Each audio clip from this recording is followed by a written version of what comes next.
Good evening, ladies and gentlemen, and welcome to 2019. Welcome to RLAfterShock in 2019, the quintessential podcast for all things that is EU Rocket League esports. I'm Jay, and joining me is Bacon, of course, for another year of Rocket League action. We closed out last year with a bit of a pre-recorded show, but now we're back doing the live shows live on twitch.tv/RLAfterShock. Bacon, my friend, have you had a good Christmas? Have you had a good New Year holiday? That's what I have to ask you first, just to start things off before we get into the real meat of the show. Yeah, so Christmas was very good, a boozy affair. Yesterday was the first day in like 3 weeks I hadn't drunk anything, so that was, quite a long one. I've got a good little story. I can get down with that, actually. I can definitely get down with that. There's a good little story I've actually got to tell you about New Year's, getting the first train back in the morning, just absolutely the drunk bus. It's that sort of thing. I think you need to jump into this right now, actually. We need to go off on a side tangent before we get into the Rocket League, mate. Oh, well, it was just like we were staying over at mates doing a house party and that, and was meant to be going home just on the tubes and that and getting the train back, and was going to stay over at mate Ryan's house. And it was just, when you're very drunk, you make stupid, dumbass decisions. 5:30 in the morning, you're like, oh, it's only half an hour until the first train. I can wait that long out in the cold, you know, in the middle of the morning. And I did not realize that first trains on New Year's Day don't run that early. So it was about an hour later. So I was standing around for about an hour and a half outside, just in the cold bus on the train platform, just there, like, listening to Frank Sinatra because I'm drunk and thinking I'm classy, but no.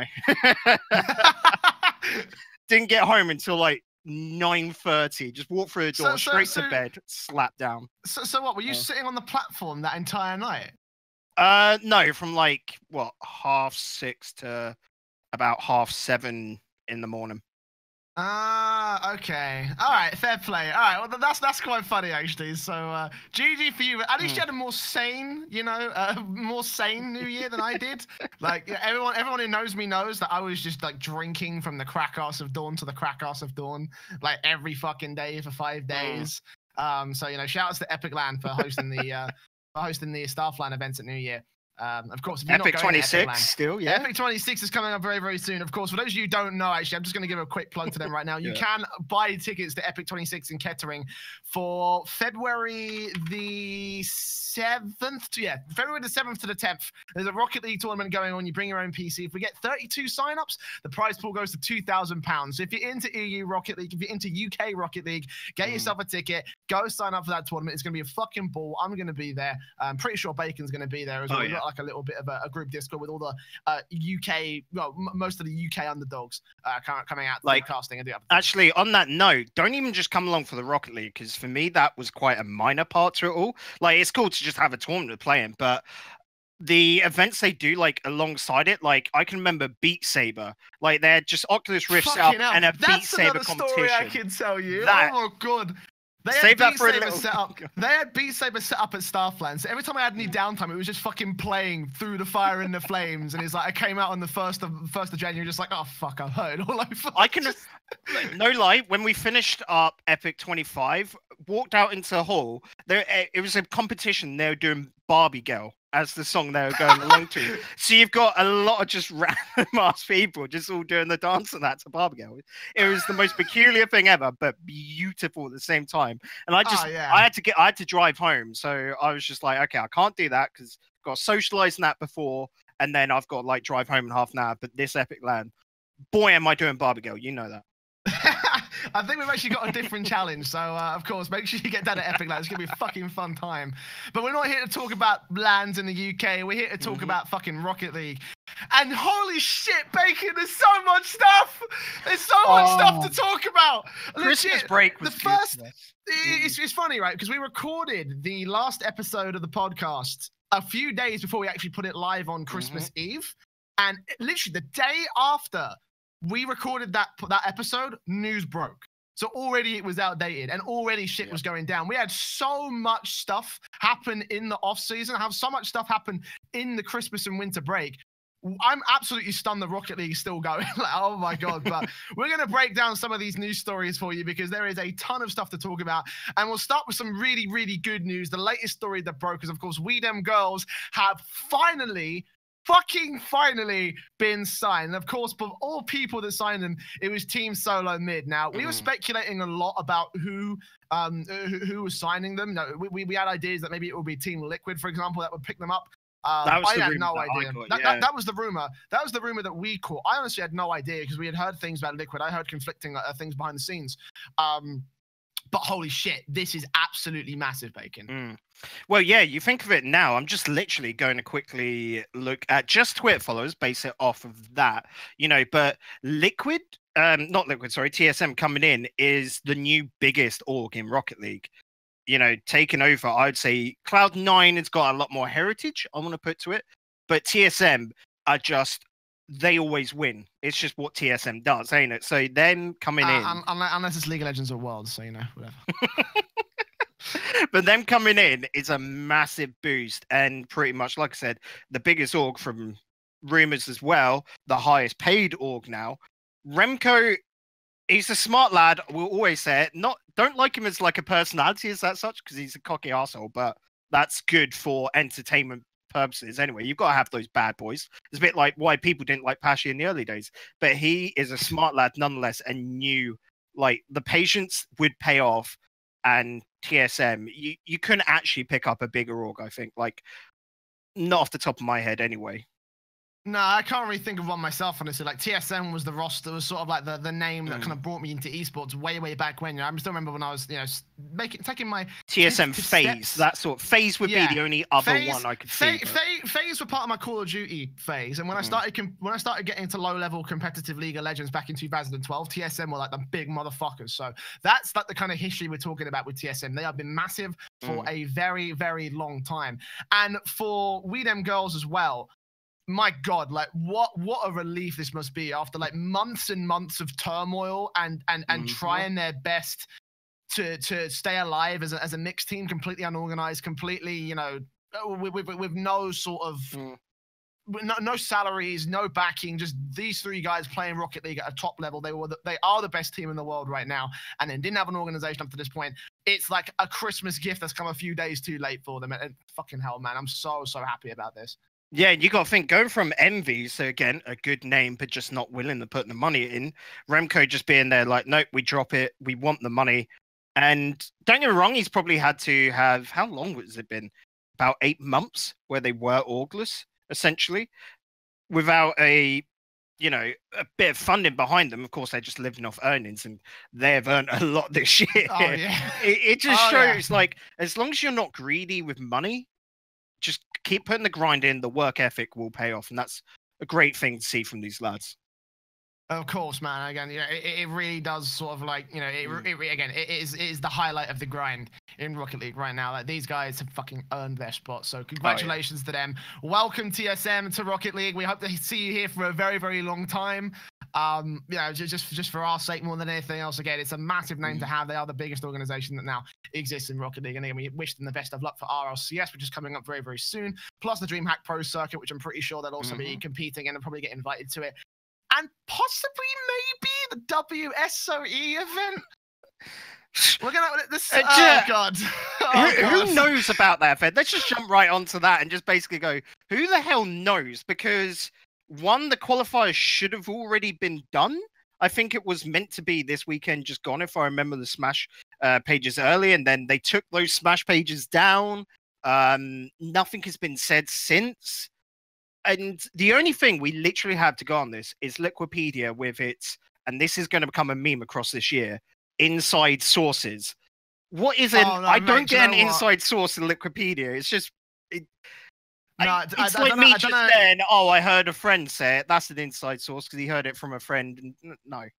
I don't know if you saw on Twitter, but Trox actually ripped shit into Liquipedia about that. And on the one hand, I kind of understand why Liquipedia would keep their inside sources anonymous, because that is a pretty key point of journalism. I'm not a journalist. Oh yeah, that's not the problem. When I went to university, I did a little bit of radio journalism. I studied a little bit of journalism myself. So I understand that side of things, but at the same time, I don't know how verifiable these sources are. And I don't mean to rip into Liquipedia. Obviously, they used a lot of their inside sources to keep things to keep sort of like information as far up to date in Rocket League as possible.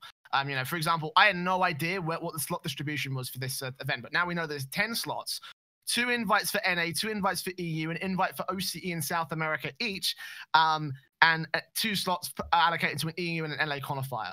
Now, I have no idea where this announcement came down. Wikipedia says they got it confirmed by an inside source.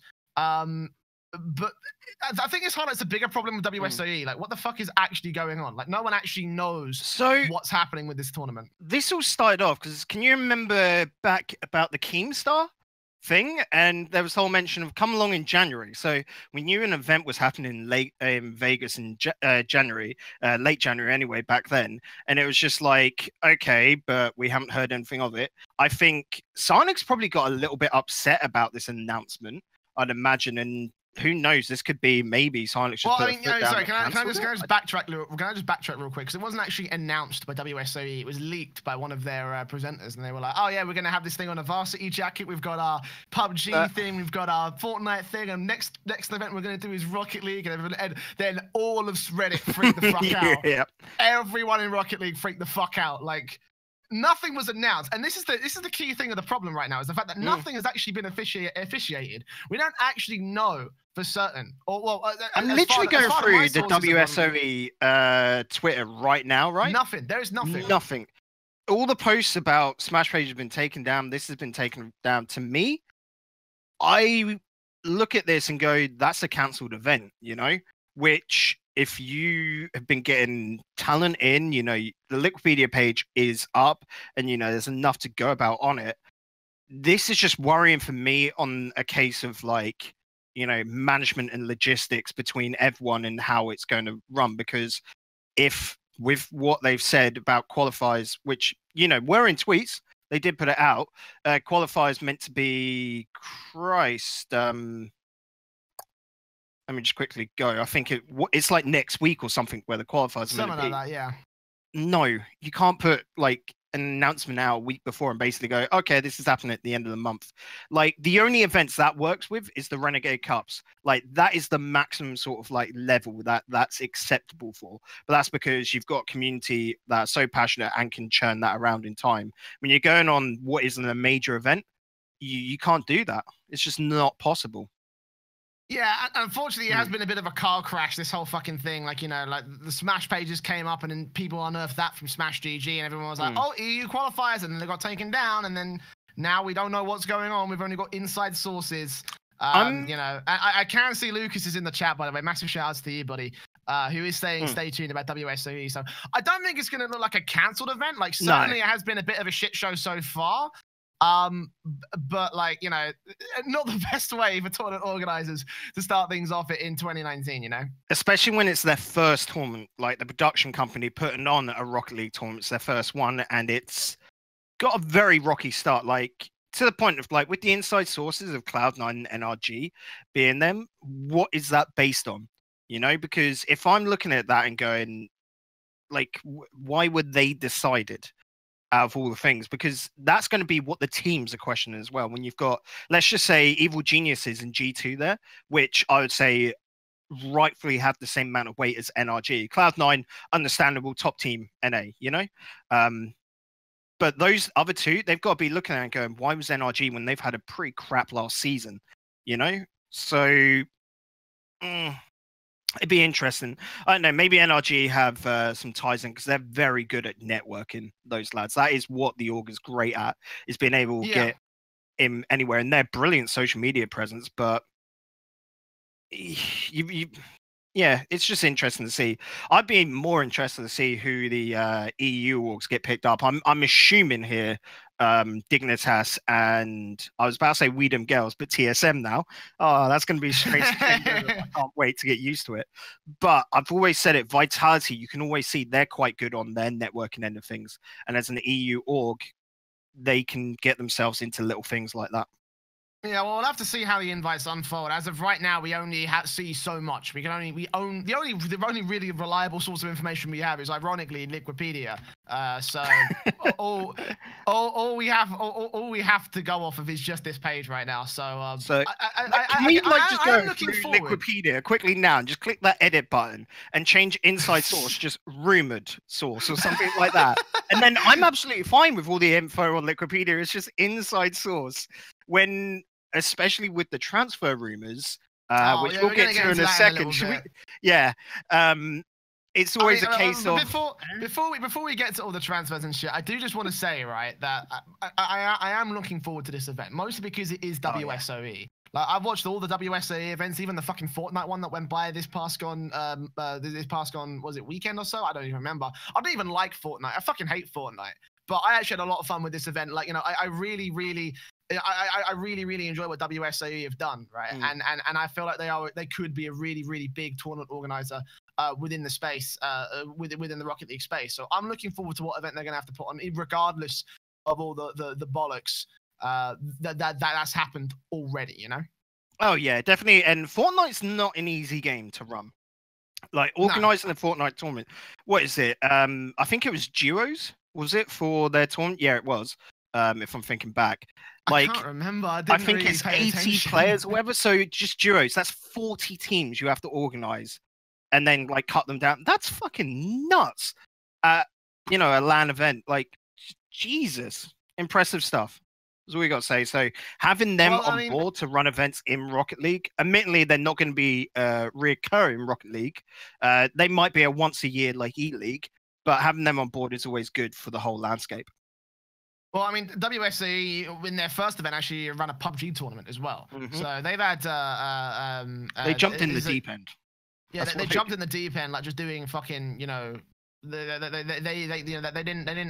came in and they were like, all right, we're not taking any shit. Like, we're doing this proper. And they did a really good PUBG event as well. So there's a lot of hype around WSOE, and I'm really excited to what they're going to be able to do with this event again. But we'll leave that for now, because again, you may have noticed the title, if you're watching the live stream, is called Silly Season Begins, because oh fuck, here we're going there, aren't we? So many roster moves happened. I'm not just talking about teams getting picked up by organizations. I'm not just talking about WDM girls. Obviously, players are swapping around. Organizations drop their roster. There's rumors that other organizations are going to drop their roster. There's rumors about a player that's left, and people are confirming it, but then the players throwing another spanner into the works. Like, holy shit, this is so confusing. So we're gonna kind of like go through some of the on that note, though, I love it when players just reply with like the eyes. It's like a comment on Twitter, and it's just like someone says, "Oh, so and so is gonna leave," whatever, and it's just the players with the eyes there, just like, is that a what the fuck are you talking about, or just that shit, how do they know? I love the whole speculation that spurs off to that. It's just so fun to watch and read. That's the reason why I'm really not sure what to make of half this news. So let's start with what we do know. Pashi has left Renault Vitality. We'll start there. Because this is pretty much confirmed by him on Twitter. He said Happy New Year on 31st of December, just before the clock struck midnight. I'd like to thank Team Vitality for the amazing year, and I wish them the best for the future. Now, Vitality changes were inbound. Let's not lie about this. Like, they had to make a move.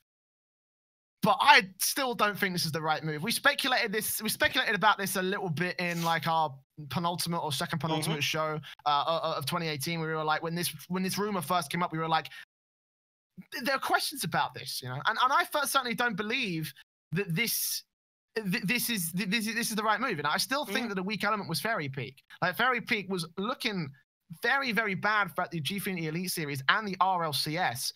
So I don't know what kind of sense this whole move was born upon, So you're not getting rid of Scrub. Like, he was too good last season. He was absolutely not the carry no. in the end. Don't get me wrong, the first week, maybe you could say second week as well, Scrub was just settling in. But for the last 3 of the weeks out of the 6, Scrub had earned his place and is now unquestionably an RLCS caliber player. You can't say they're an RLCS caliber player until they've played in the RLCS. That's how I always look at it, because you've got a lot of players coming on through from both NA, EU, and that, and you're just like, oh, they're such an amazing player. they're an RLCS player, and you're like, but they haven't played in the RLCS. It's a bit like the whole case of a lot of speculation behind like EXO could make a jump onto a big stage. Like I've seen that from a couple of places, and you're like, that's a very wild shout, from the people that are trying to back that. But Pashi leaving Renault Vitality, it was either him or Fairy Peak. Can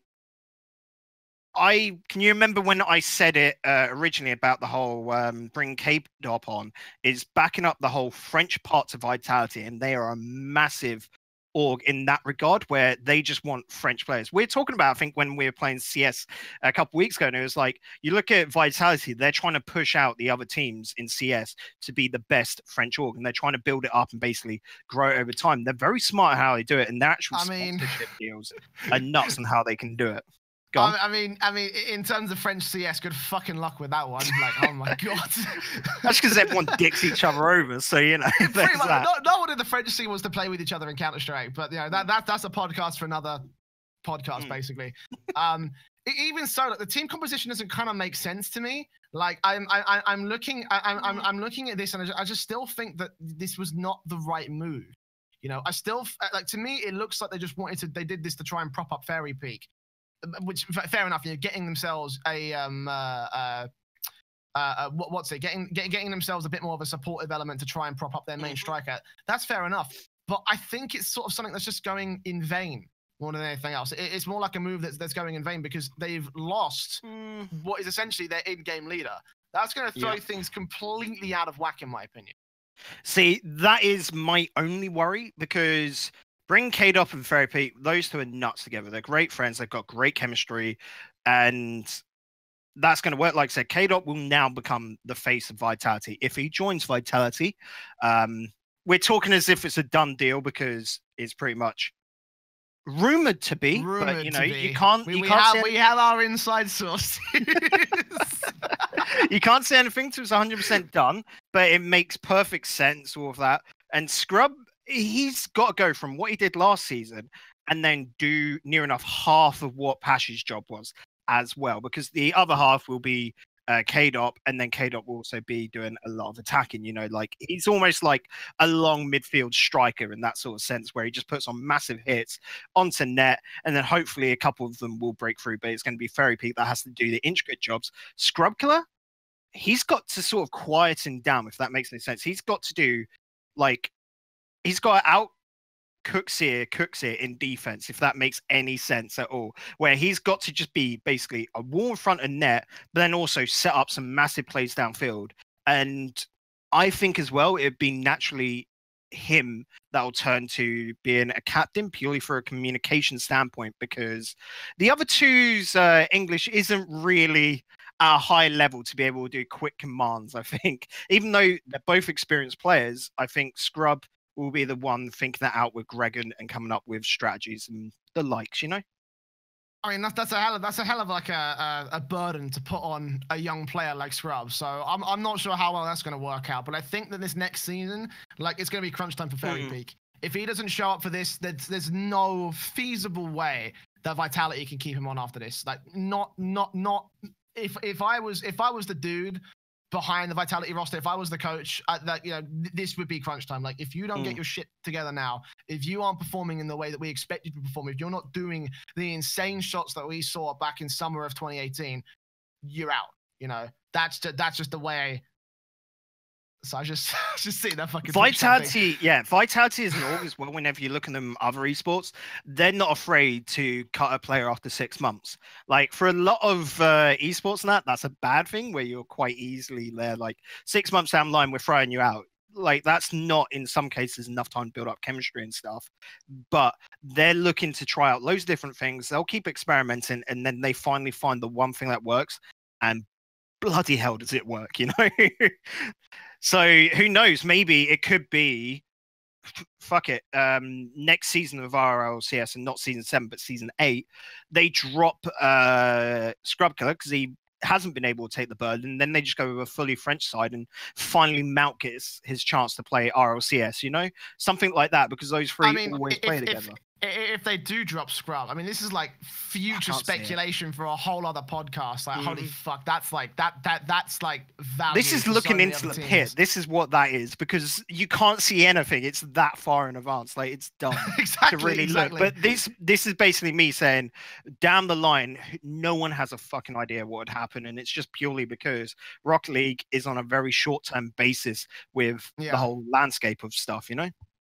And speaking of short-term basis, unfortunately, one of the few long-term teams, long-term organizations that we've seen had a team for a very, very long time, has bit the dust. Excel dropped their roster on the 31st of December at New Year's. Obviously, Niels Cook was tweeting about it. He was saying, we said, you know, unless Excel win the next Renegade Monthly, they're done.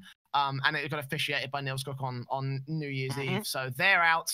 Excel are no more in Rocket League, and from what I can see as well, it doesn't look like they're interested in picking up a new Rocket League team, based on some politics with the Gfinity Elite Series. You know, like ever since they got bought out from underneath Gfinity's sort of banner, there has not been a reason to keep them around anymore. And my understanding is that they don't want to pay for the franchise slot because they also already paid for the franchise slot in was it? LCS League, EU LCS is rebranded under some other name. I can't remember. I don't follow League of Legends. Because they've already got that spot, they don't really want to keep another franchise spot because it will cost too much money. So that's my understanding of the situation with XL, which extra sucks because this was a team that started to look like they were on the rise. You know, they ditched Marky, they brought in Breezy. They fucking balled it out of control in the last few Renegade Monthlies. I think right now they are actually in qualifying contention for the finals. Let me see if I can bring up the specifics really quickly. But they were a team that were on the uptick, you know, and it sucks that this is how things have had to go for them because they were looking like they could have been a bit of a force to be reckoned with. Yeah, and they were improving incredibly well. You got to remember bringing in Breezy, who quite frankly is a bit of a unknown aspect to it because he's only just started to get into proper competitive Rocket League. So there was a lot of weight put on that lad's shoulders, and he seemed to be a great little mix-up. Like I said, the whole problem before with Marky was that it all relied on Pondex playing out of his skin. A bit like, you remember when I was saying about Bilbo, it's the same thing of he's the one that's got to be perfect, because if he's not hitting his shots, then the whole team's not getting goals and they fall off. Breezy coming in is able to help Pondex be able to be a fantastic attacking power, but then he can also let Pondex sort of go back into a more defensive role and he'll take it on. It gives him so many more options, and I haven't been watching enough, I'd say, of the Ember series, but I mean, they're free. I've been. Wait, you've been casting it, so there's that. It's mainly because I skipped on the qualifiers, and it's this week which I tune in because last week was the first rounds. Yeah, the opening games, and then this week is eliminations. So this is the exciting one to watch, and this is when I jump on board for it, basically. And right now, they do. Right now, the Schnoozers is the name that they're going to be playing under. Yeah, they're going to be playing under the Schnoozers for the Ember series, and possibly even for the Renegade finals. And there's actually a pretty good chance that they'll be able to make it in because at the moment they're sitting on 13th on the points table. They've made every final. They don't have a problem getting there. Yeah, they've made every single final. Admittedly, the first two have been devoid because they've had that roster swap with Marky and Breezy, but they're still sitting on 13 for 3,000 points. And because Reason Gaming and Copenhagen Flames, the two teams that are above them, are now completely defunct, there's basically every chance that XL can make it forward. As well as that, French Fries aren't competing; they're in 7th on the table. Rescue Whales aren't competing; they're on 8th on the table. Savage are competing; they're 10th going forward. Have already got themselves a spot. It's pretty wide open for XL to take that last little bit. You know, there's no other competition below them that I can see possibly moving up. It looks to me like the Schnoozers are gonna have a very good shout at that. Yeah, and I'm just thinking other teams that sort of, because a lot of teams gave up their place. What was Chippy, Flux, and Flakes? I think they gave up their spot as well. What was their team name? Is it French Fries? No, it weren't French Fries. This is going to annoy me. You at home in chat, please help us out here. But basically, Flakes has gone and joined Weed and Bros. Stratus, that was it. So again, they clearly hadn't fallen out, but it's that case of if they had just turned up for this tournament and got just through the qualifiers, they had a guaranteed spot into the finals. So don't get me wrong, I'm very annoyed about that. And this is why I hinted at in the tweet earlier. Players are dumb because that's a lot of money that they could have just basically been given essentially from making it through to next month. And of course, they were looking very good as a team. They just had to work out their shakiness. But if you're doing it at this level, I at least want to think that it's purely because they sort of there was a falling out, you know? And in that case, understandable. I do want to just quickly bump in because there are other cases where this has been the case in the Ember Series already. We've got players from Bolo who have scattered and joined different teams. Bolo are guaranteed. Didn't they say they were sticking together when we pointed out to them, oh, you lose your point? Well, yeah, that's what I thought until I saw Lethal Kale playing for Bim Bam Police. So, fucking... What? What do you say to that? Memories of goldfishes. That's where it's got to be, right? I do remember seeing some other players as well. Flakes playing in Weed and Bros. You mentioned that earlier. I do remember at the very least there was a second player from the Bolo side who was competing in a different team on the Ember Series. So there's some there's some weird shit going on in the final Renegade Monthly. But again, that does kind of play to not XL, the Snoozer's favor. More than anything else, because again, they've got a wide open, they're one spot away from qualifying. They've got a wide open opportunity. They've got it. So many teams. There's no way they're dropping that. No fucking chance in hell. Especially when you saw them in the group that they seeded into. They should be making it to the playoffs. I imagine they'll probably make it to at least top 4. It's basically at the park for me, I like that message from Trox as well in chat. Like Renegade Monthly, more like who even has a clue monthly, and it's purely because I feel like the players aren't taking it seriously, if that makes sense. And I don't know why. This is Psyonix's sort of like entry. If this had gone completely out of park, who knows? Renegade Cups might have been your entry to RLRS. It could have changed the format. I'm saying it could have because it's not going to happen. Clearly not now. Anything like that ain't going to happen. No hope in hell. But it's just because players didn't take it seriously. Especially the bubble scene, the teams that get big and make it RLRS, mainly because they've stuck together for about half a year and really worked together for it, instead of just swapping between each other. And it's being a dead horse at this point, I think, Jay. And well, I said it. I said it. At the moment, he's 21.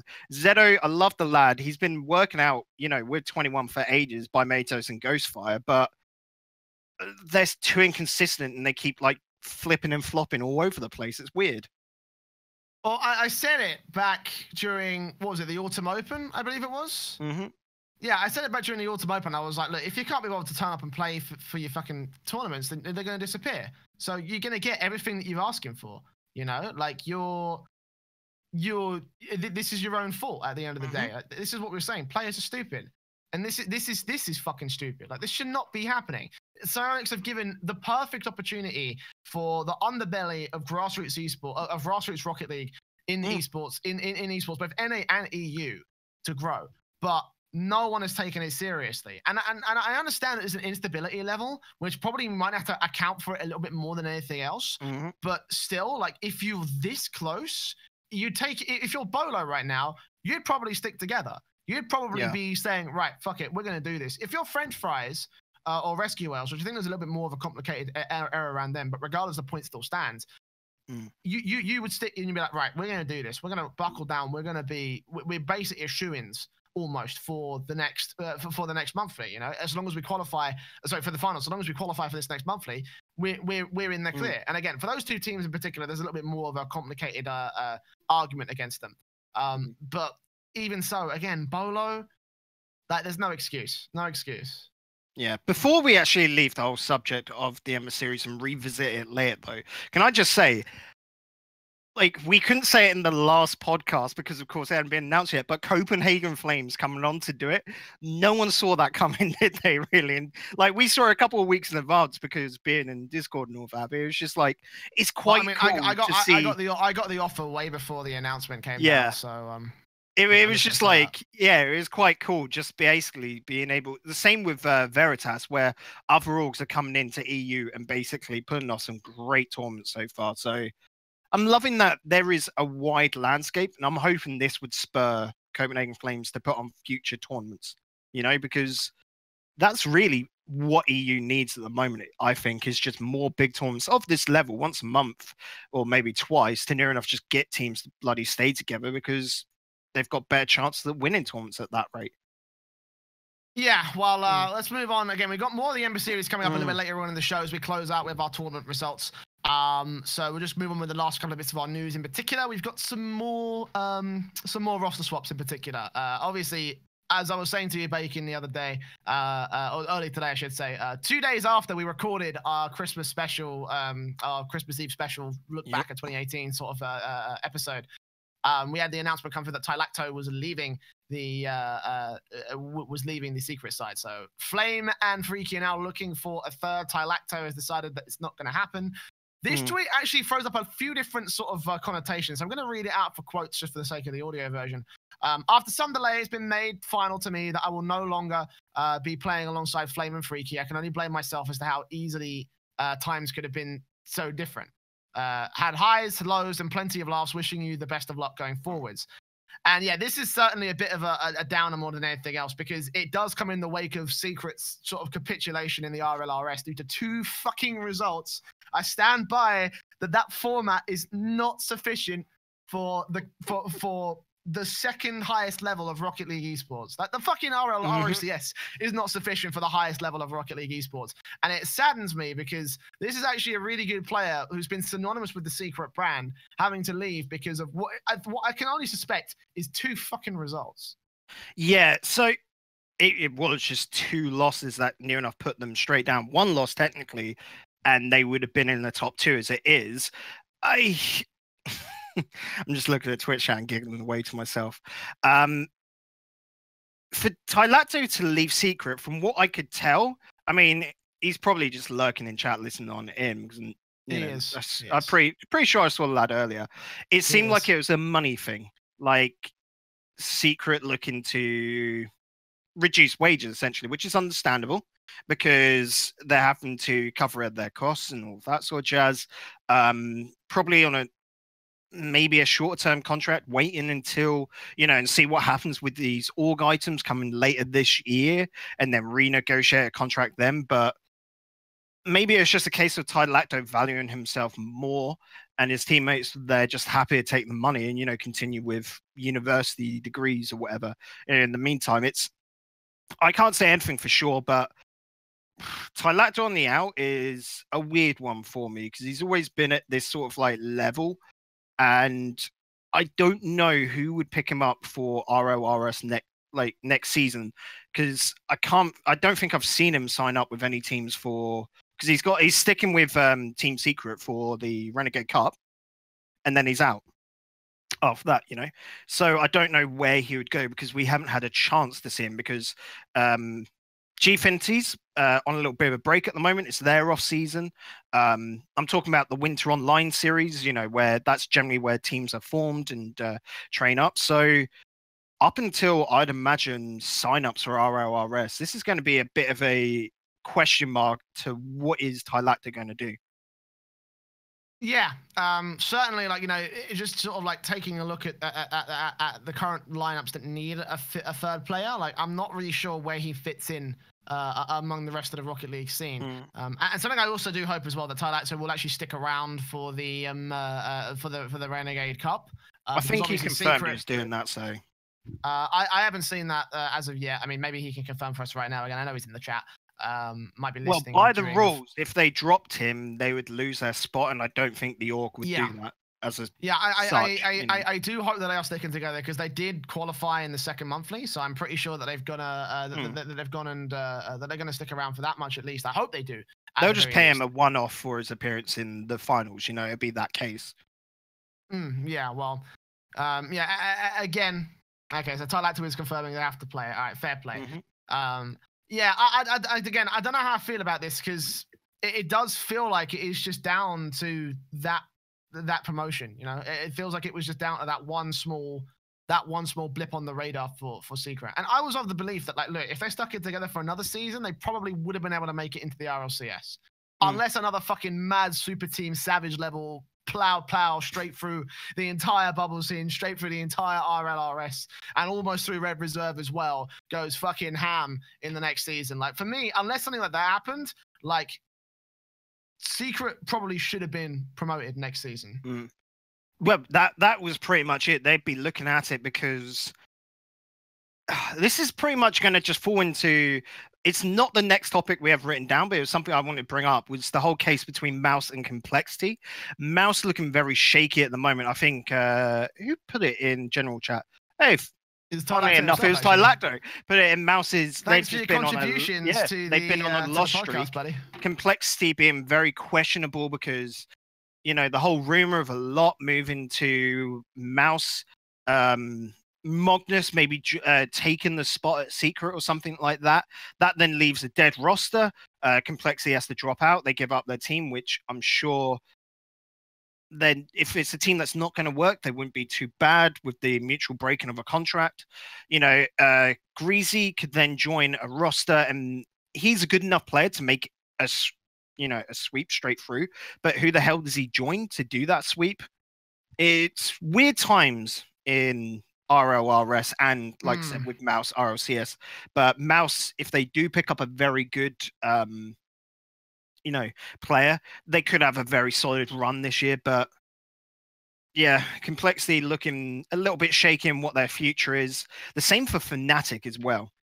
Well, we're going to come to Fnatic and all those guys in a little bit, as our feature is going to be about the rumors and talking about our speculation of what we think is going to happen. But we have one more news piece we want to cover before we get to that point. And of course, you notice how we've gone on a bit of a trend. We've gone from like really, really big, fucking amazing news, slowly spiraling down through awkward tournament announcements. We just like to fall. Rosters getting dropped to face first, continuously into the pavement. Exactly. That's just this whole show is a metaphor for my life right now. So, right.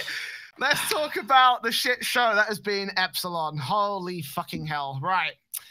So let's give a bit of background context to this story.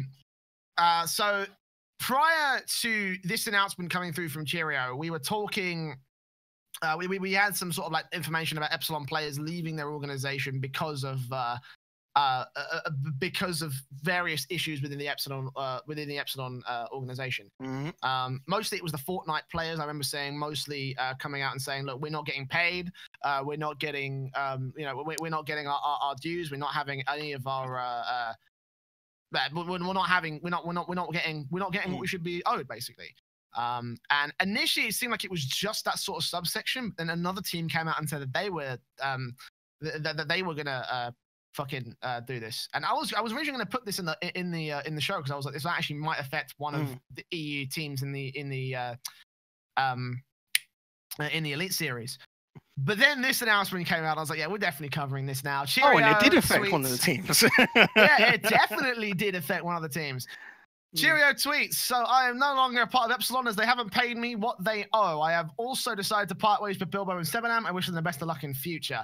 Now, I originally was thinking that they might end up being this Renegade Cup, though. Yes, they are playing on the Bilcher Dam. They are playing on the Bilcher Dam, and they are currently playing in the Ember Series.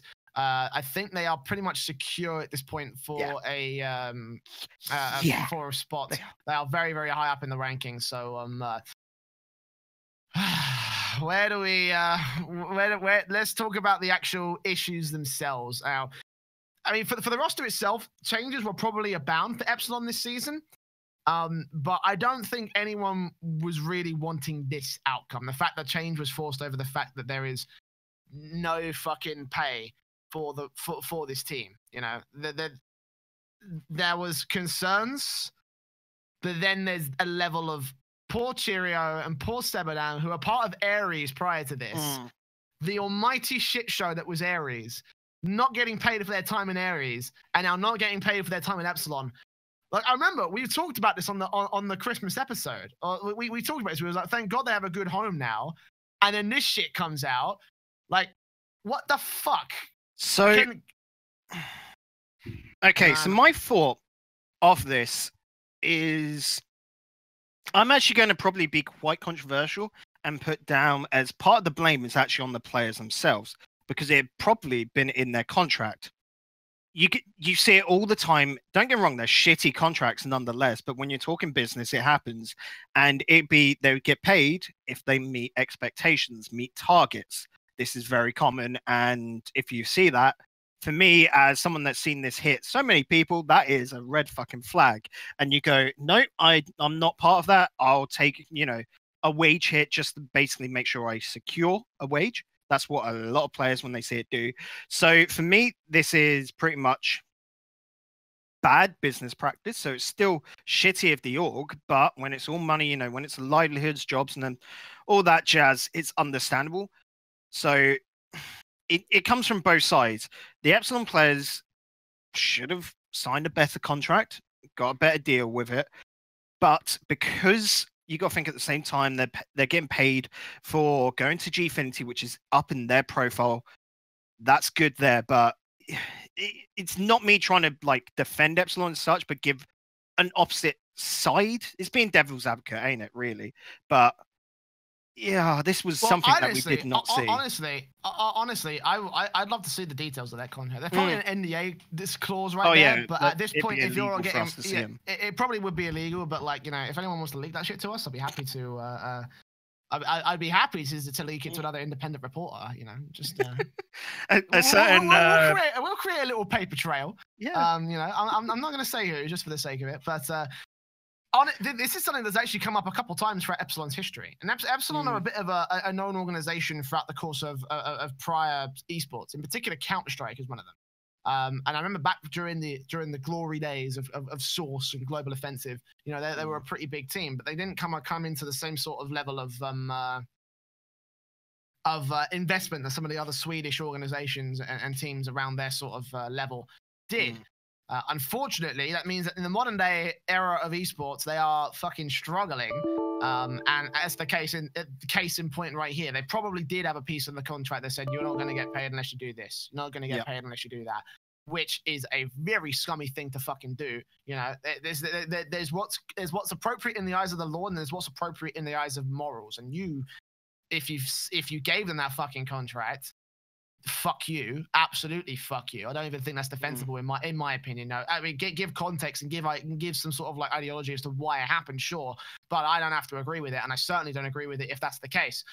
Fucking you look at their results. We'll just say that the results have been good.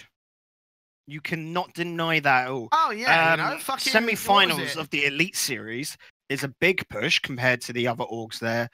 Winning, what was it, the Paris Games week, getting through to the finals of quite a few of the Renegade Cups. They've been doing good for their level.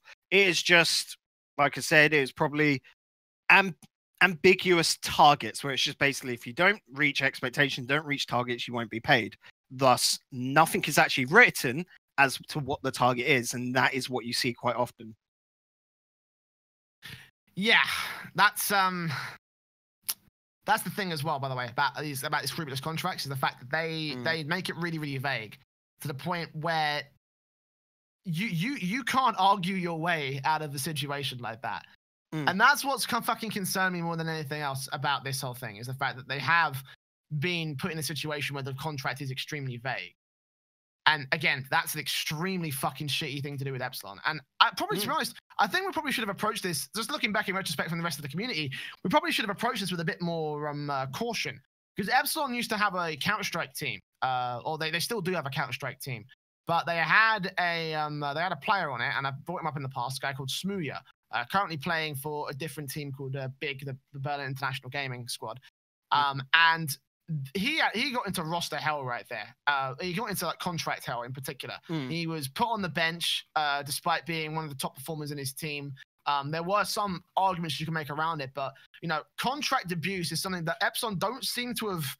They're not the least experienced in it. Let's put it that way. And they don't beat around the bush in that topic. They're quite open about it. Really. No, very. And that for me is a very, very fucking concerning thing for the future, because as far to my knowledge, they are still going to be in the Elite Series. Well, again, it's not been said whether they're leaving or whether they're in for next season. So next season is going to be season 5. Knowledge, based off of what I understand and what I'm hearing behind the scenes. Yeah, so it could be that they just don't, like, their spot gets picked up by someone else. But I can't see a reason why, because they've got their affiliation, you know, with old Gfinity and all of that. So there's no real reason for them to leave unless, you know, a new uni lad just comes in, slaps their dick on the table, and puts a lot of money behind themselves. I mean, I can't even fault Gfinity like that, because you know, I know the financials behind Gfinity. I know the situation that they're in, so they got to make money. I don't think that, you know, I couldn't put the blame on them. Gfinity aren't the ones running org. It's just the same parent company owns, and that's different to management. So yeah, you can't blame Gfinity for having Epsilon in the Elite Series and doing this and not paying their players. That's not on Gfinity. They're a tournament organizer in that regard. Absolutely. Absolutely. So, you know, and again, they have every right to say, right, you're not going to do this anymore. You're not going to be part of our tournament. You're not going to be part of the Elite Series. Maybe they might, maybe they wouldn't. I mean, you know. Actually, I've just seen that in chat from Trock. Sorry, nobody would play under Epsilon. No, I'm instantly going to veto that. I'm instantly going to veto that concept, because it's been proven time and time again that if there's a player that's in a low shit situation that wants to try and make their way, they want to make it big in esports. You know, and this applies to anyone in any position, a manager, a caster. You know, I can vouch for the caster side of things. Like, fucking hell, you know, I got stories of this shit house from way back in the early days of Counter-Strike. But, you know, if there's a player that really wants to make a comeuppance, they really want to try and make a name for themselves, they will take a shitty deal. They will take a really, really shitty deal, and Epsilon will just hand fist them fucking right up there, talking like a puppet. You're our slave now, because they don't give a fuck. Because that's how controversy works. That's how the scum class work in fucking esports. They could not care. And there are people who bend over backwards for these people. And I encourage anyone who is considering signing a contract with Epsilon in the next season, fucking don't do it. Please don't. Especially if this is the shit that we're seeing right now from them. You know, Ares capitulated because they had no funding whatsoever. Epsilon, as far as my knowledge, are in a good financial situation. Yeah. Well, I'm not going to say don't sign a contract with Epsilon. All I'm going to say is fucking get a lawyer, get a solicitor, whatever, look over the contract. Oh, yeah. And look actually over it. And if you can negotiate...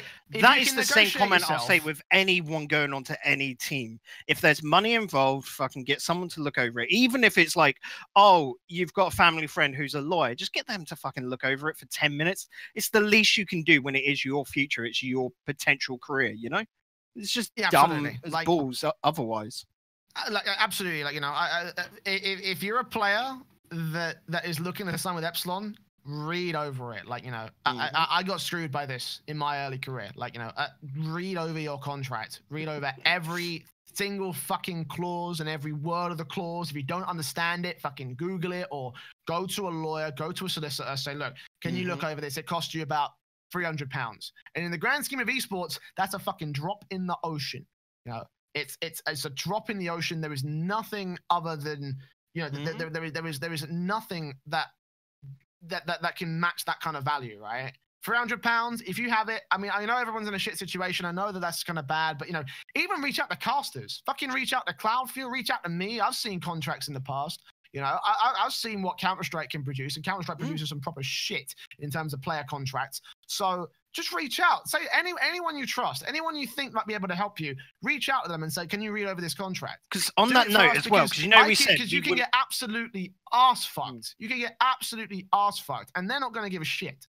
Yeah, because we said earlier we wouldn't be able to see the contracts that Epsilon signed because NDAs and all that. If you're signing a contract, you're allowed to go to someone else's legal advice in that regard. So that isn't the illegal part. I don't know, putting it out onto the internet just for everyone to see, that is illegal because you're just like leaking it out. But going from a personal standpoint where you're trying to seek advice legally, and definitely you get lots of different like government organizations set up to help you there. Just go that way. Don't be dumb and just see, oh, it's my chance to get up on stage. If it's just a waste of your time, you could work elsewhere and, you know, get other smaller oars coming in, which will be happening in the future, especially with, you know, the whole build up now in Rock League, which you can see in the climate.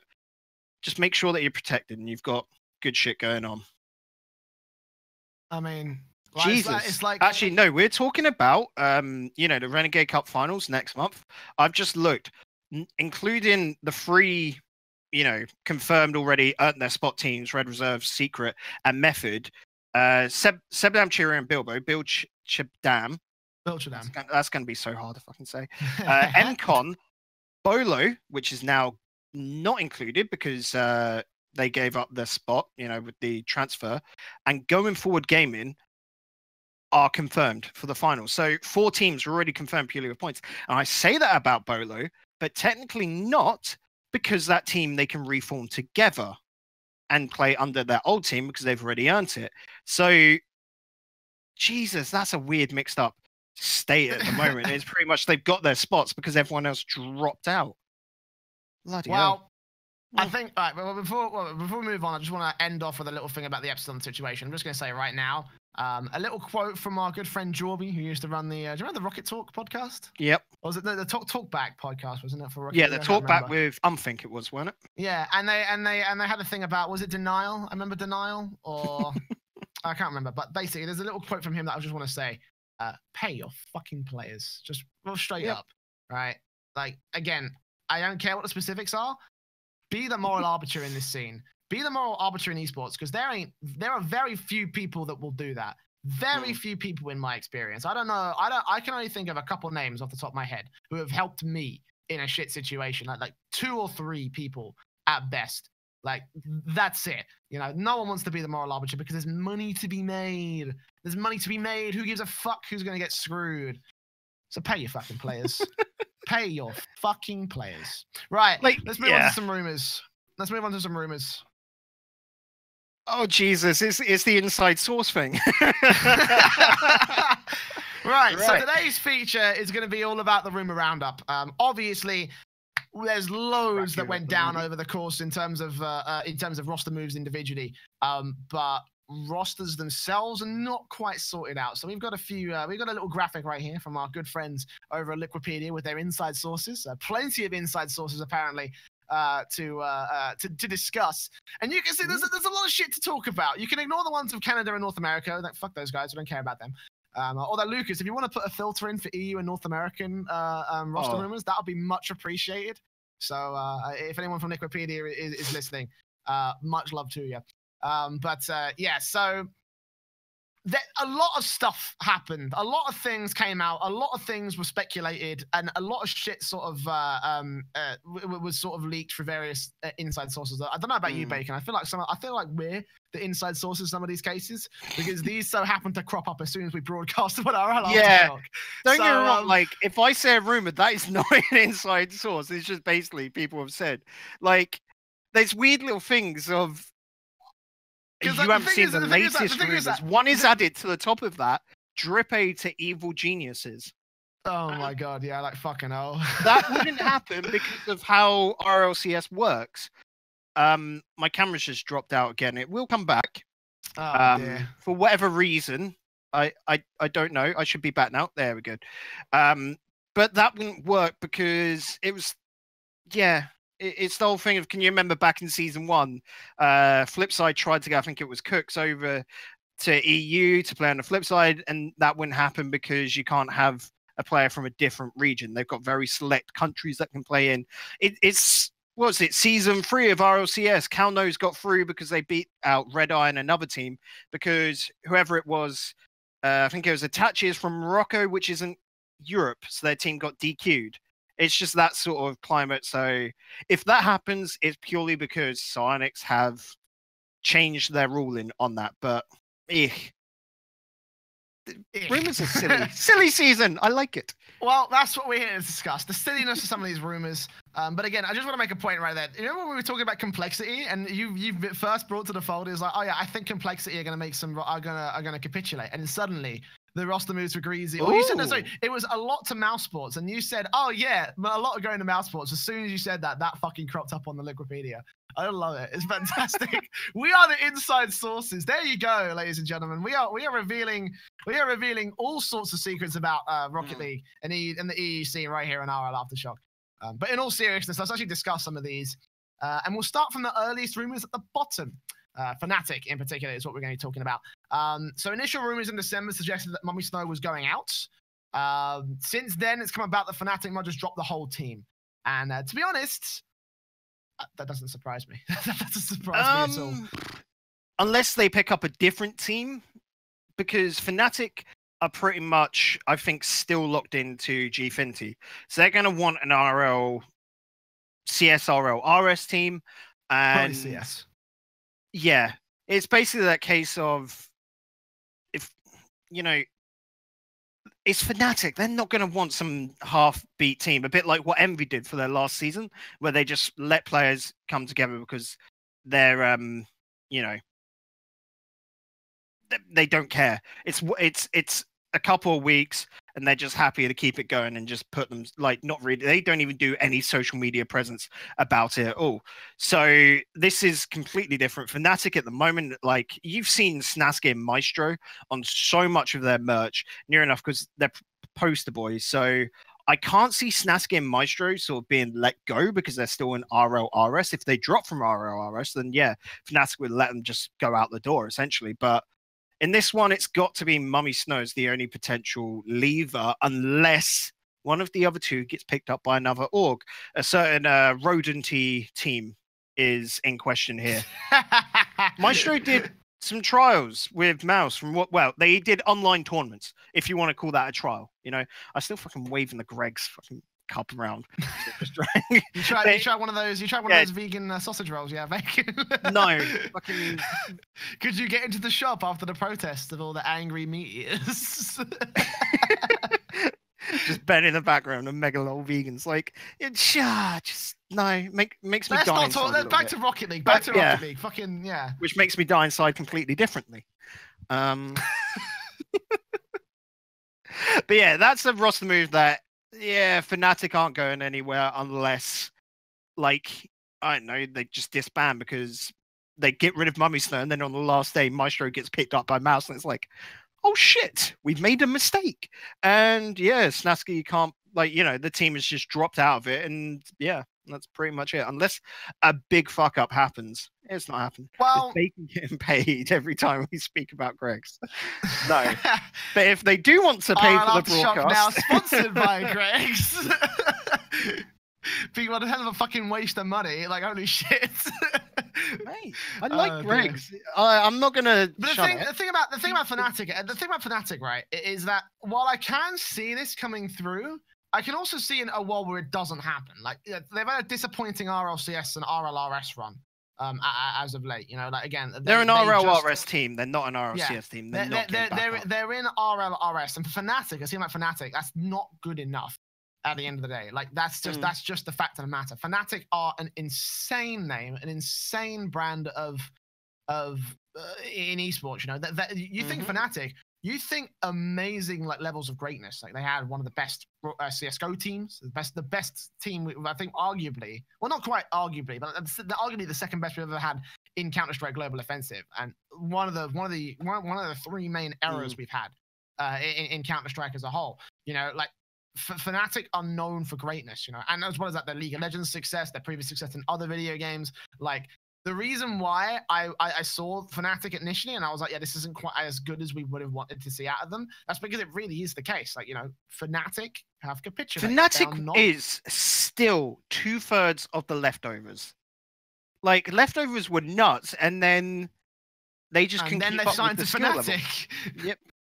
It pretty much was that moment where that's when the downward trend started, is when they signed to Fnatic, and then you know, I'm not gonna bring to that. Like, fuck that. Like, screw that.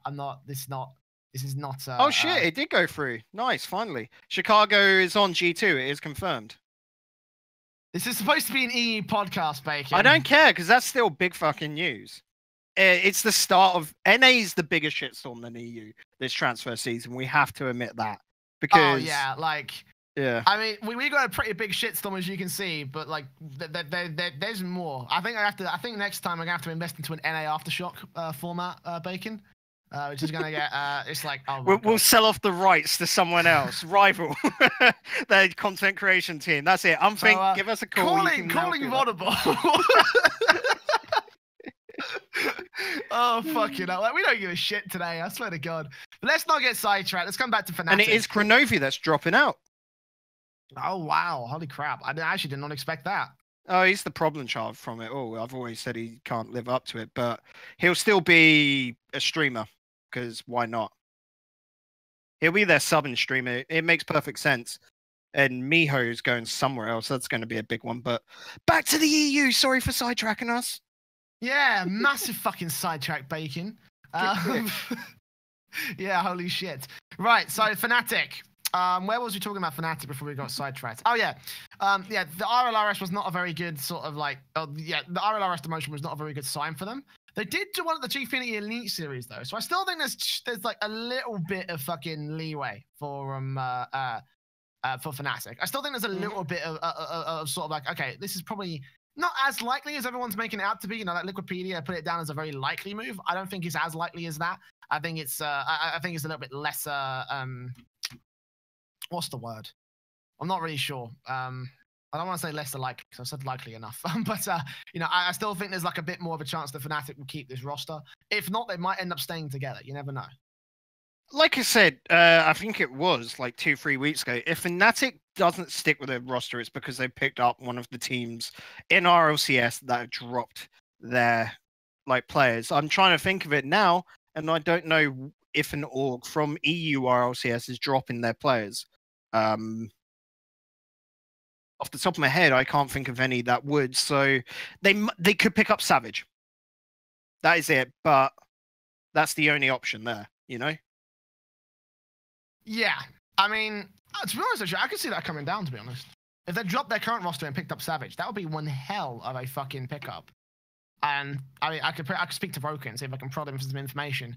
But at the end of the day, like that's a that actually is a little bit more. It makes a lot more sense than, well, Devo's an arse with Gfinity, and in the sense he can't be bothered to go along to it. Bluey would, and he really wanted to, but he couldn't because of age beforehand. So Bluey would be at Gfinity by the way, real quick, why the fuck have we got Chicago still up on screen? Bacon, Ben, what the fuck are you doing? I mean, we had that announcement, yeah, but you know, I will say one thing actually on a side note. I love how it is unintentional, but this time slot of 5 to 7 roughly, like 7's a half an hour, like full, like rollover in case we have to go later. But it is always at the time when there's big announcements because you know Americans they don't do shit until midday. So it's midday over there. Yeah. Ben in the background just going the Rocket League the Hot Wheels announcement. We've had it was a LAN announcement as well. I can remember. Yeah, we had like so much shit announced live during the middle of the show. So like, we actually need to get a fucking breaking news like banner ready because it does happen. What was it?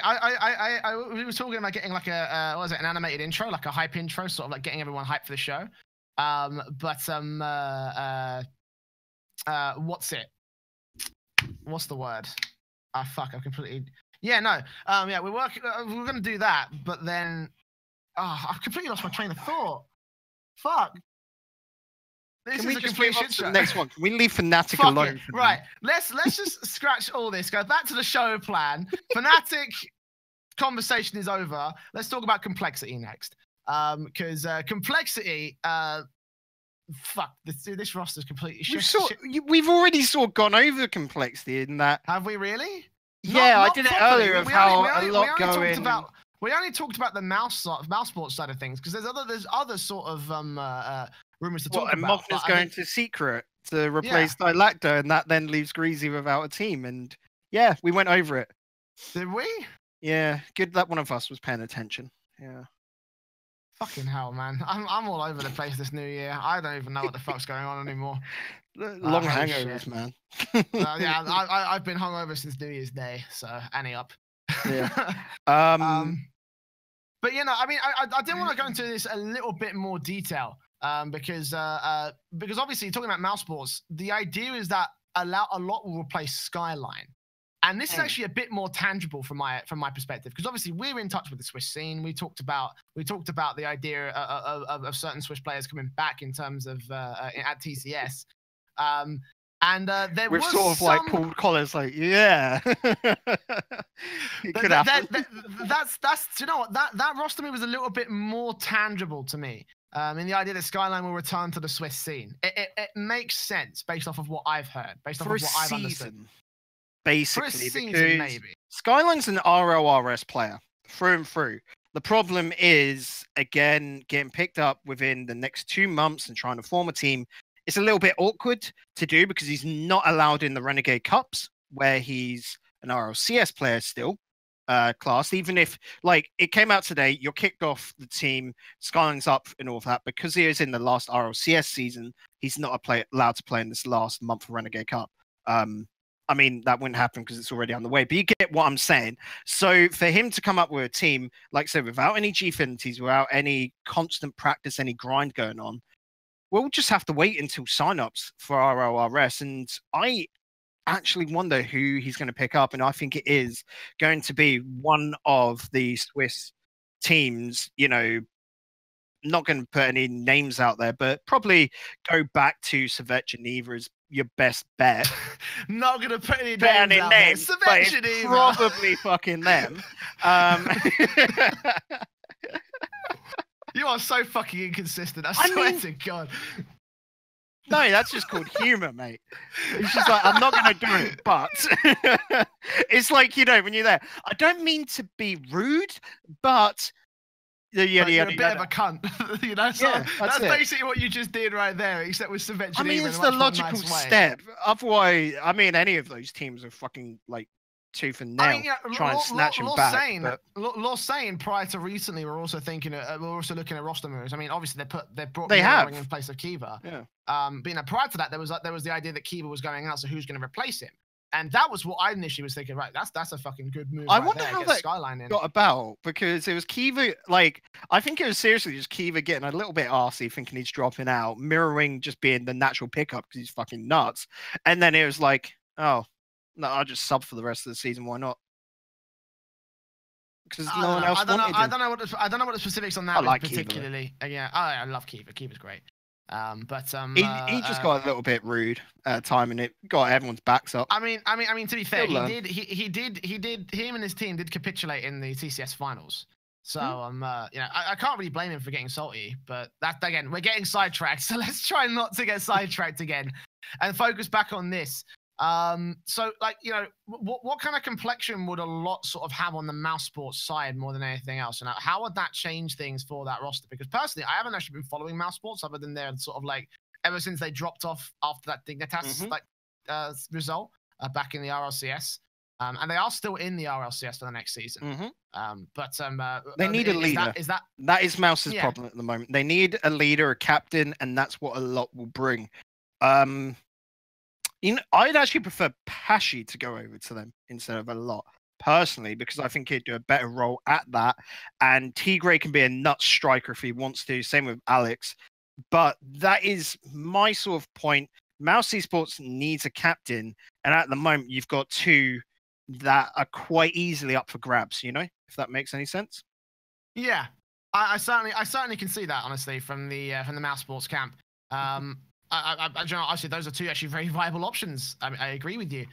Although, that being said, I mean, they kind of already have Alex as their leader, captain, whatever you want to call it, technically, under their sort of wing. I'm not sure if that's a... results and experience being able to bring onto Mouse as well, like a big signing. I say big signing. Like, if they got Pashi, it would be at no cost or whatever. It's just a case of... I'm just sorry, giggling at chat and all of that. But well, I mean, Talacto does bring up a good point, because, like, you know, I mean, he did post this in the general chat right there. He does make up a good point. You know, he's done super well, leading him into a 3-0 loss against Savage, a 4-1 loss against Red Reserve, a 3-1 loss against Epsilon, a 3-0 loss against Red Reserve, a 3-0 loss against Nordavind, a 4-3 loss against Red Reserve, a 3-0 loss against Sav. I think the point has been made right there. You know, so yeah, I mean, do you know what? Here's the thing, drop and keep right? Skyline. Yeah, exactly. You know, I'd be happy. That's the move that makes more sense to me. If Skyline's going out, a lot's coming in, then what's the actual point? Why not replace Alex with a lot and keep Skyline and Tigray? No. Or Pashi? Why not? No. The point is, the other two, Alex and Tigra, have clearly decided, because in the world of Rock League, near enough a team transfer comes down to two players going, the team going, okay, we need to change something, and the first two players go, okay, we stick together, that guy goes. That's just how right. But the players are fucking stupid, so why would I listen to their logic, Bacon? Right. I have been saying this. Players are done for months. Yes. Who listens to their logic? They don't even know their own logic half the time. So they've decided to go with a lot and played with them quite a lot. But right. All I'm doing. It's clearly the wrong choice. They either need to get someone else in or fucking just stick with Skyline, you little numpties. All I'm doing is I'm just playing God right there. I think that would be the move that makes the most amount of sense. My opinion, right? That's what I think. But that's just what I think, okay? And again, that's what I think will change the complexion for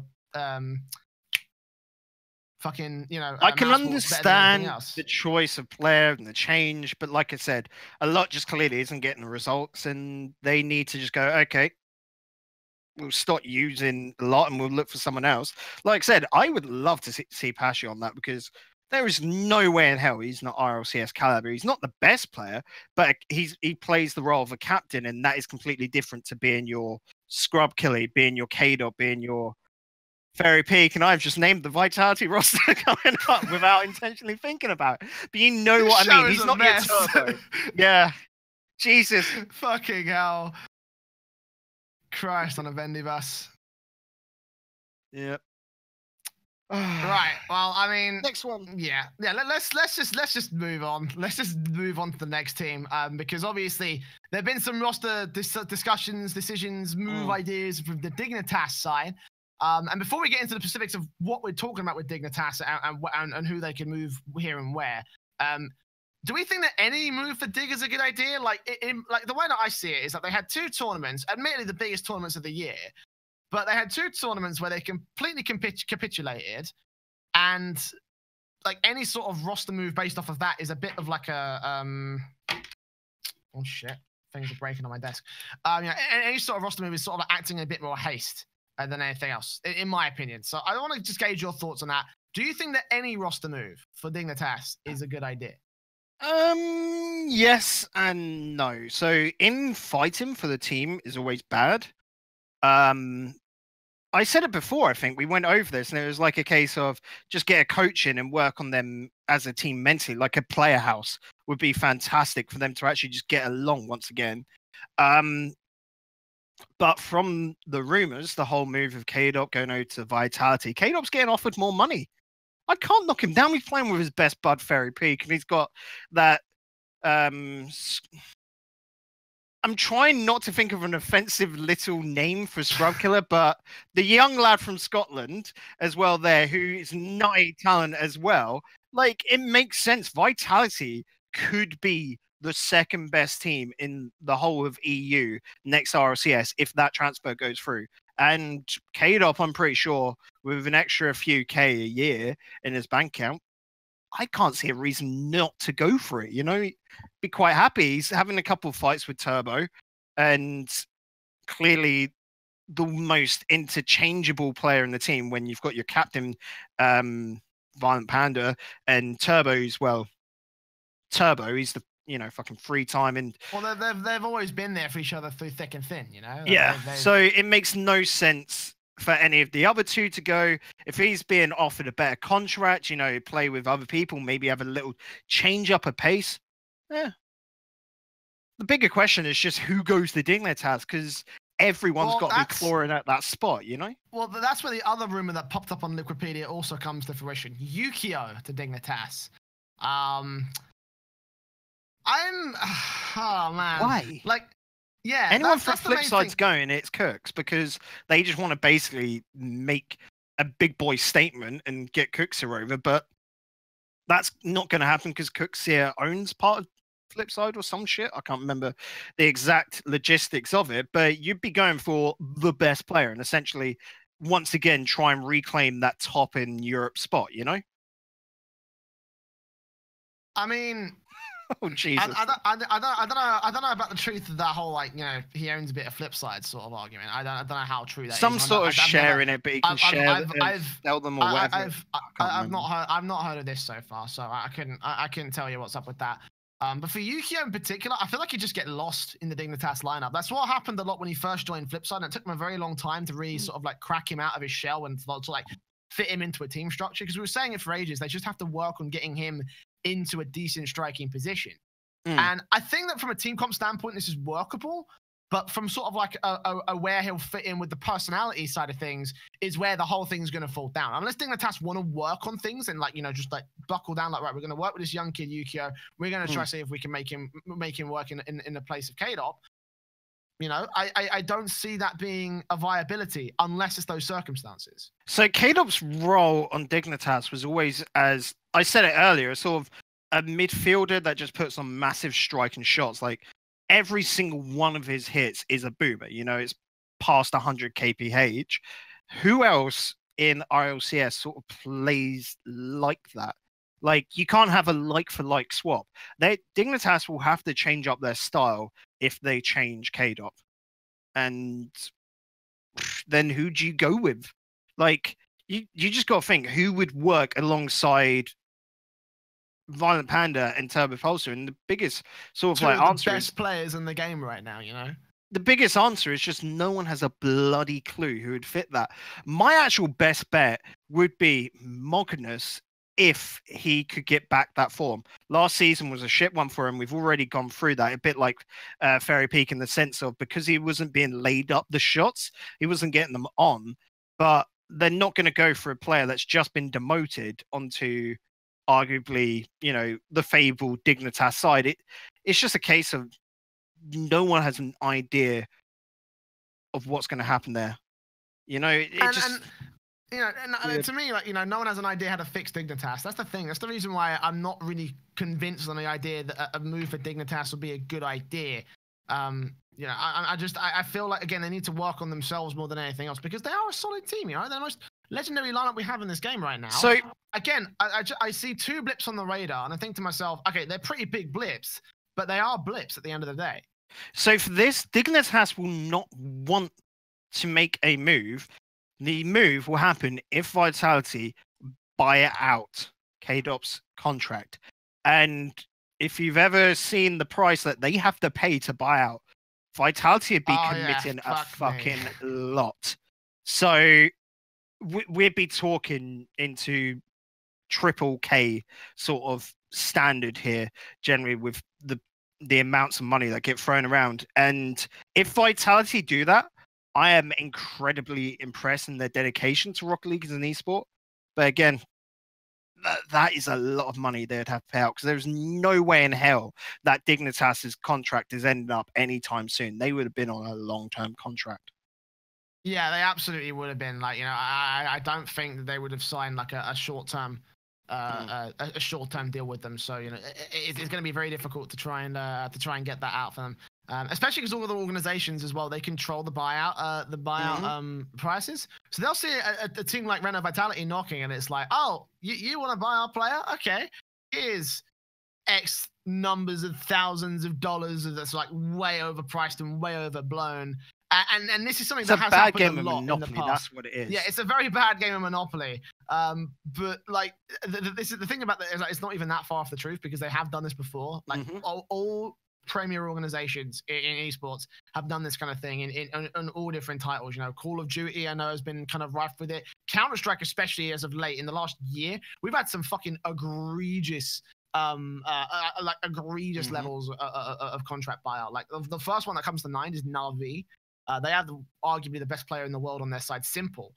And his buyout contract was priced, or the discussion is that it was priced at like $1.5 million. Like, fucking what?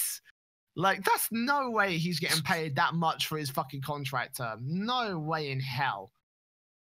And that just comes down to, like, that's actually like championship footballer levels of like buyouts. That's ridiculous when you think about it.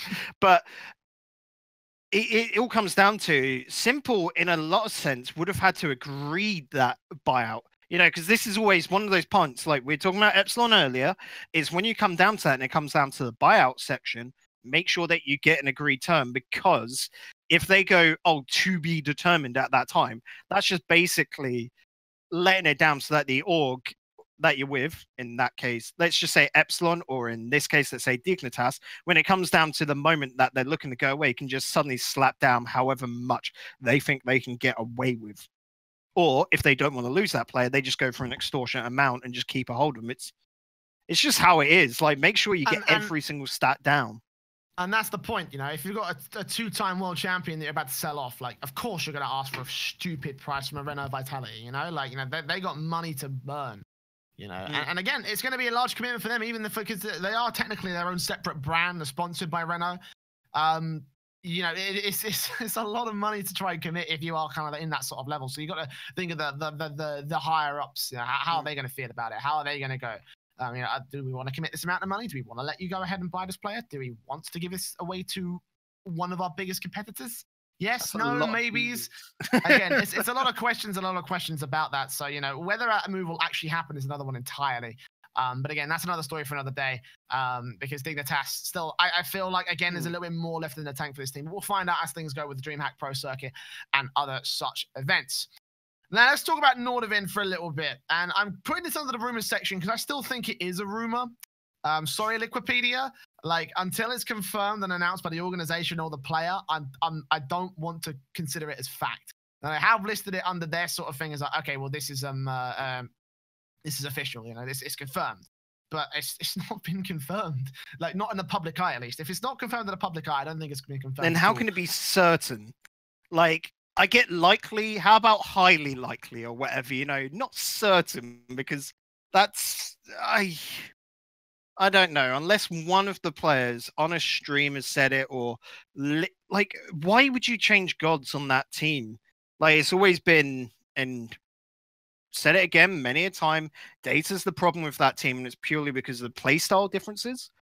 Why would you change gods unless you're literally looking to flip everything on its head? Nordavind, though, look to be keeping with this roster, or well, at least some form of this roster into next Gfinity. So that's at least a good part to see. So which that would also mean that the competition for a spot on this team has got to be quite high, I'd imagine. Yeah, I mean, I'm still, yeah. Like I said it when I went on Gfinity Elite Series. I'm still not convinced by Data. I still am not convinced by Data and his place in this team. He has certainly proven himself to be a good player. I think he could fit well in other teams. But for Nordavind as a project, I still don't think that he fits in well with what the rest of with the rest of what Nordavind have to offer. Because again, when they lost McLovin, they lost a massive striking element back when they were Placebo. Yeah. And interestingly enough, just looking through Liquipedia again, because I was like, so what have they got on the Nordavind page if this has been confirmed? But they put that the leave date is the 3rd of January, that Gods left Nordavind. Which is when they put that tweet out about, you know, we're gonna you know, that's when Liquipedia put out the tweet. Oh yeah, we've had it confirmed to us for an anonymous source, as they always do. That, you know, that Godsmiller has left the organization, and again, we don't know if that's actually the truth. Be interesting to see how this one goes, because I like Nordavind. They're a decent org. The players are good, lads. This isn't the sort of like roster that you're looking at. Have they signed up for the Ember Series? Because I don't think they did. No. So that's something I wanted to bring on. I think that's something I wanted to bring on to mention. That's something I wanted to bring on to mention when we get to the Ember Series. But there actually were a number of teams that didn't sign up because they couldn't sign, which is not very not a good sign. Oh, yeah. We'll come to that in a little bit later on down the line.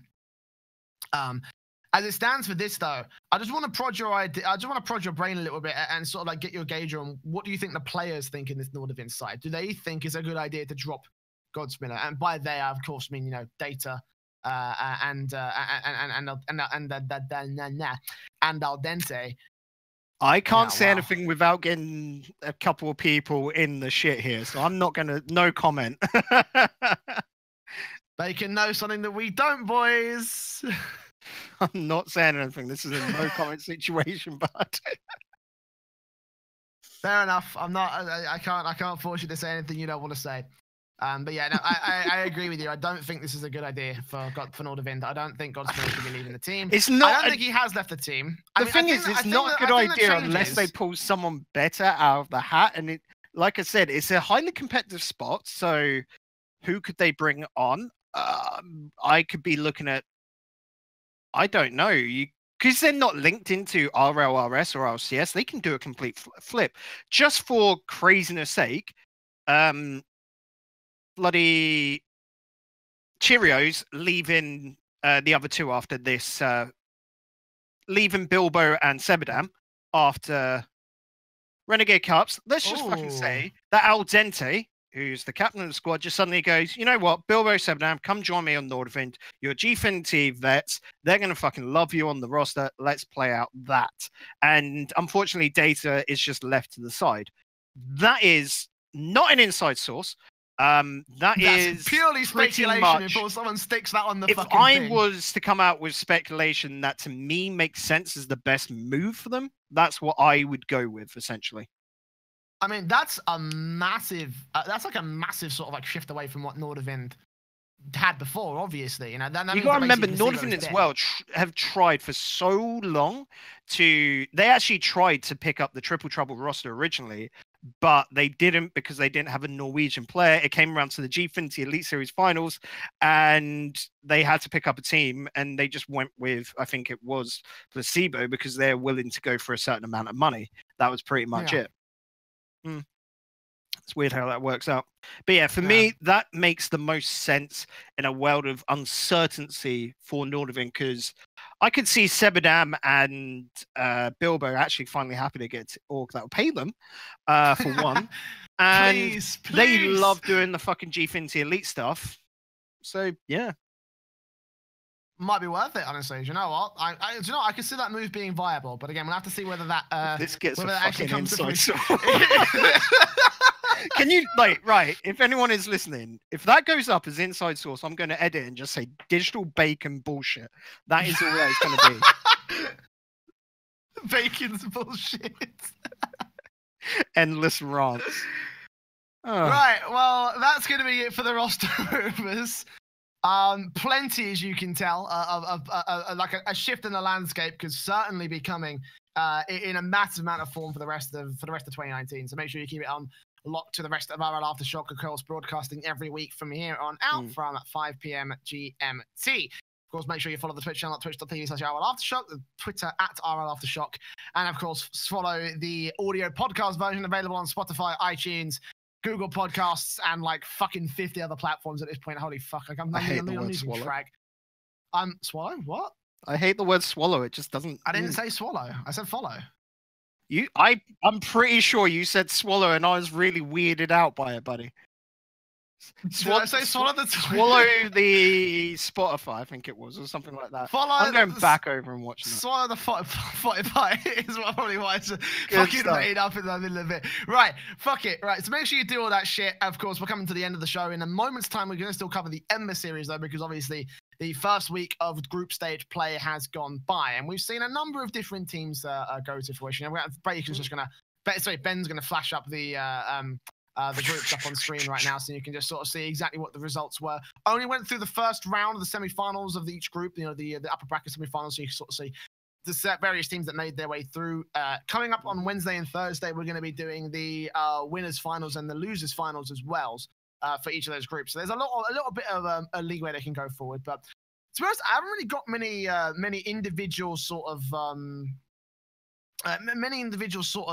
results I want to highlight, because most of them were just pretty standard on all things considered. Right, I'm going to swap this up because this isn't on the plan.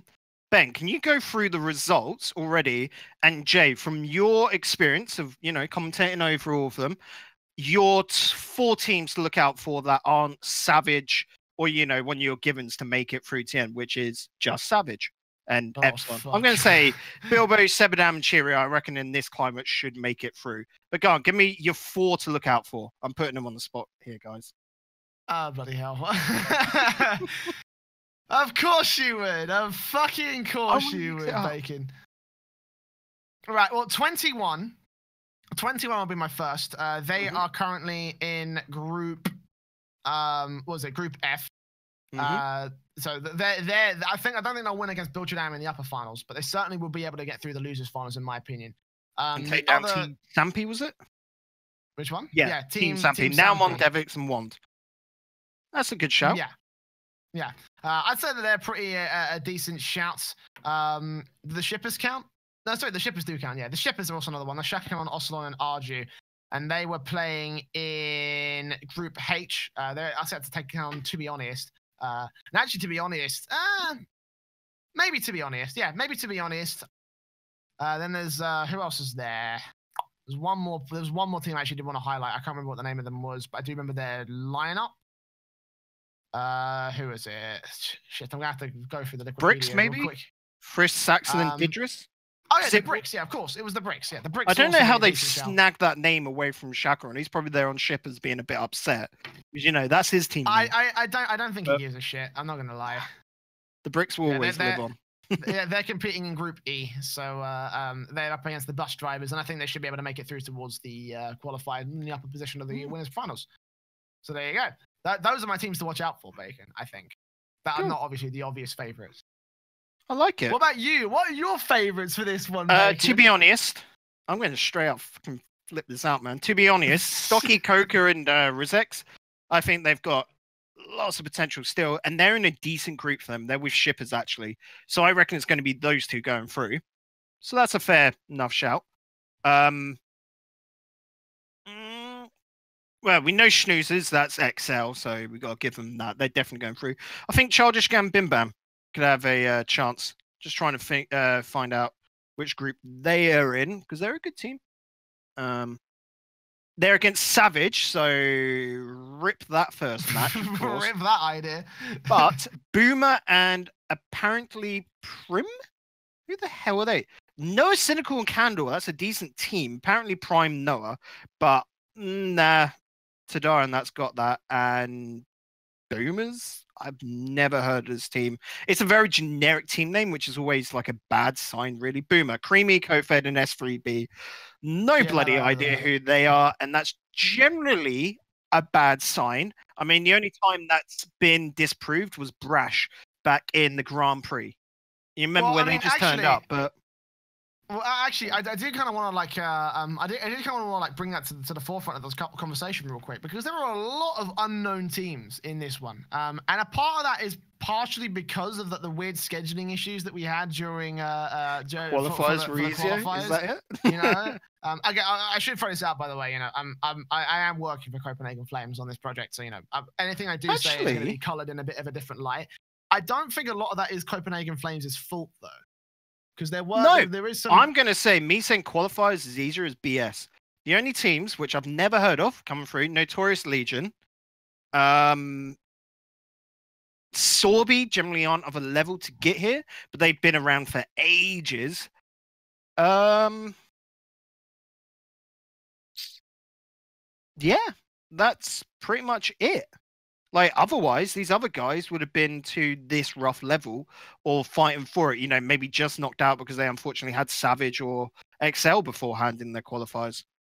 This is pretty much it. What? Sorry, Ben, you're going to have to say it again. Necklace Gang. Group F. Cream, Sawyer, and Fallen Ranger. All Danish.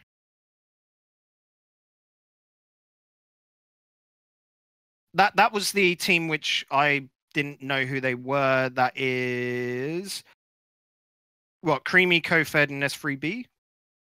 No. Cream, Sawyer, and Fallen Ranger. Completely different names. I can't even see them on Wikipedia. They probably changed the name. Yeah, on Open Qualifier too. You got to go to a different tab. But the bottom line is that there are a lot of unknown names in this one. And I'm going to say that mostly because there was little opportunity for main staple teams to sort of sign up. I think the most obvious sort of case is that Rafro came out on Twitter and he was like, yeah, the dates for these qualifiers are pretty shit, is what he said. So again, that's because so I can remember working with, the Grand Prix and the On Dream. We're pretty much given dates that we want to do, and with the NA side of things, they skipped off that week. They didn't do it. They just completely blanked it and have run it over a 3-week event.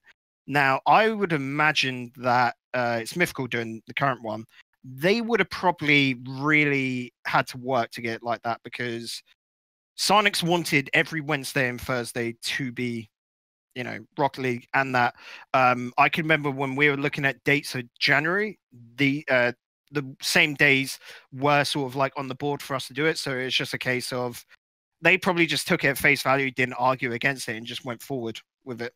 Which, if they could have argued and changed it, but they just saw, like, the list of days they had to do, the 8 days, the 4 weeks, and just went, okay, we just got to do it on those days.